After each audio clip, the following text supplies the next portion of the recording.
بسم اللہ الرحمن الرحیم۔ ہم آپ کو بتائیں گے اعتکاف کرنے سے کیا کیا فائدے حاصل ہوتے ہیں۔ اعتکاف کرنے کے کیا کیا فائدے ہیں۔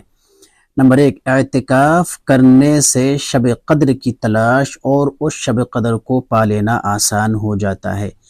نمبر 2، تہجد، شب بیداری اور تلاوت کی عادت پیدا ہو جاتی ہے۔ نمبر 3، مسجد سے انسیت پیدا ہو جاتی ہے اور دل مسجد میں اٹکنے لگتا ہے۔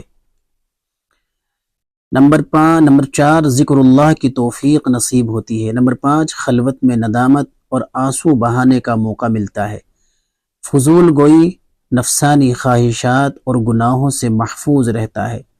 سنتوں کی محبت اور عشق رسول صلی اللہ علیہ وسلم کے جذبات پیدا ہوتے ہیں۔